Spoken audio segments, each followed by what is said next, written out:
Hi friends, നമസ്കാരം. ഒരു വ്യക്തിയെ സംബന്ധിച്ച് ഓരോ പ്രായത്തിലും ഓരോ സാഹചര്യത്തിലും ചില കാര്യങ്ങൾ അവർക്ക് ആത്മവിശ്വാസം ഉണ്ടാക്കി കൊടുക്കും. ഇപ്പോൾ സ്ത്രീയാണെങ്കിലും പുരുഷനാണെങ്കിലും ശരീരത്തിൻ്റെ സൗന്ദര്യത്തിനും ഷേപ്പിനുമൊക്കെ അമിതമായിട്ട് പ്രാധാന്യം കൊടുക്കുന്ന ഒരു സമയമുണ്ട്. പരസ്പരമുള്ള ഒരു ആകർഷണത്തെ പ്രകൃതി ഏറ്റവും കൂടുതൽ കൂട്ടുന്നതും ഈ ഒരു സമയത്തായിരിക്കും. അപ്പം ലൈംഗികതയിൽ സ്ത്രീകളെ സംബന്ധിച്ച് അവർക്ക് ഏറ്റവും കൂടുതൽ ആത്മവിശ്വാസം കൊടുക്കുന്ന ഭാഗം മാറിടങ്ങളാണ്. അപ്പം ഞാൻ ഇന്ന് പറയുന്നത് പങ്കാളികൾ തമ്മിൽ ബന്ധപ്പെടുന്ന സമയത്തുള്ള ഇതിൻ്റെ പ്രാധാന്യത്തെക്കുറിച്ചാണ്. എന്തുകൊണ്ടാണ് പങ്കാളികൾ ഈ ഒരു കാര്യത്തിന് കൂടുതൽ പ്രാധാന്യം കൊടുക്കുന്നത്? നമുക്കൊന്ന് നോക്കിയാലോ. എനിക്ക് തോന്നുന്നു പുരുഷന്മാരെ സംബന്ധിച്ച് ഏറ്റവും കൂടുതൽ താല്പര്യമുള്ള അല്ലെങ്കിൽ അവർക്ക് കൂടുതലായിട്ട് സംതൃപ്തി കൊടുക്കുന്ന പ്രധാനപ്പെട്ട ഒരു കാര്യമാണ് ഇതുമായിട്ട് ബന്ധപ്പെട്ട ആക്ടിവിറ്റീസ്. ചില പുരുഷന്മാർക്ക് ഇതിനകത്ത് നല്ല ഭാഗ്യമുള്ളവരുണ്ട് കേട്ടോ. കാരണം അവരുടെ പങ്കാളിയെ സംബന്ധിച്ച് ഇതിനകത്ത് വളരെ ആകർഷകമായിട്ടുള്ളൊരു സ്ട്രക്ചറായിരിക്കും. എനിക്ക് തോന്നുന്നു ഇതിന് ഏറ്റവും കൂടുതൽ പ്രാധാന്യം വരുന്നത് ഫോർപ്ലേ സമയത്താണ്. യഥാർത്ഥത്തിൽ നമ്മുടെ ശരീരത്തിൻ്റെ ഓരോ അവയവത്തിനും ഓരോ ഫങ്ഷനുണ്ട്. ചിലത് നമ്മുടെ നിലനിൽപ്പിന് വേണ്ടിയുള്ളത് മാത്രമാണ്, എന്നാൽ മറ്റു ചിലതോ നമ്മുടെ ആകർഷണം കൂട്ടുന്നതാണ്. മാറിടത്തിന് നാച്ചുറലായിട്ട് തന്നെ നല്ല ഷേപ്പ് കൊടുക്കുന്ന പ്രധാനപ്പെട്ട രണ്ട് കാര്യങ്ങളുണ്ട്. ഒന്ന് ബ്രസ്റ്റ് ഭാഗത്തെ ബോൺ സ്ട്രക്ചർ, മറ്റൊന്ന് ഒതുക്കമുള്ള വയറ്.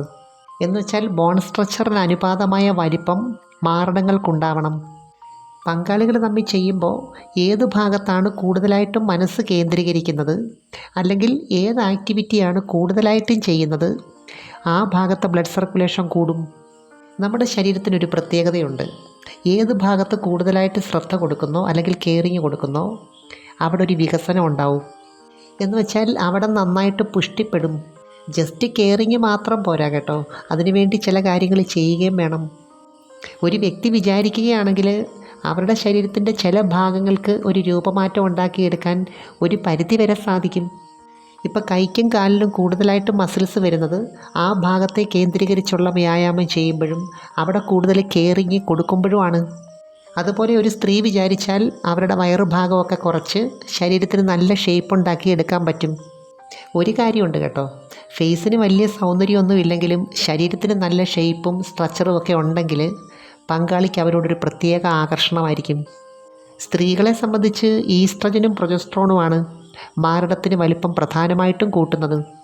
എന്നാൽ ഈ രണ്ട് ഹോർമോൺസിൻ്റെ പ്രവർത്തനത്തെയും കൂടുതലായിട്ട് ബൂസ്റ്റപ്പ് ചെയ്യാൻ സഹായിക്കുന്നത് ഓക്സിറ്റോസിൻ എന്ന് പറയുന്ന മറ്റൊരു ഹോർമോണാണ്. ഈ ഓക്സിറ്റോസിൻ കൂടുതലായിട്ട് പ്രവർത്തിക്കുന്നതും ഉൽപ്പാദിപ്പിക്കുന്നതും എപ്പോഴാണെന്നറിയാമോ? മനസ്സിൽ നല്ല സന്തോഷം വരുന്ന സമയത്ത്, സ്നേഹിക്കുന്ന സമയത്ത്, പ്രണയിക്കുന്ന സമയത്ത്, ഒരു പുരുഷനുമായിട്ട് കൂടുതലും വൈകാരികപരമായി ഇടപെടുന്ന സമയത്തൊക്കെ തന്നെ ഇത് സംഭവിക്കാം.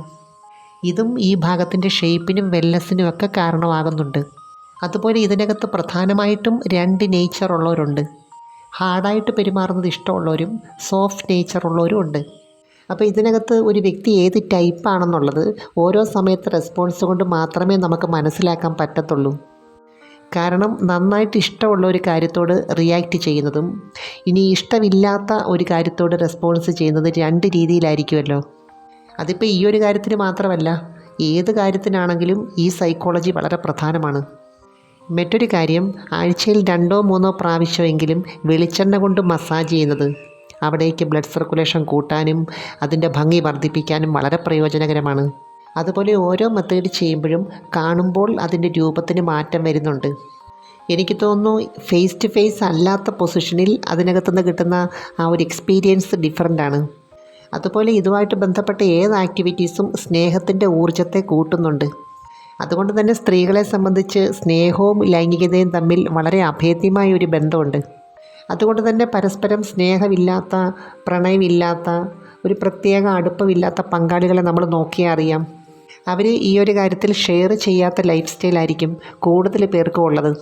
എനിവേ, നമുക്ക് മറ്റൊരു വീഡിയോയുമായി വീണ്ടും കാണാം.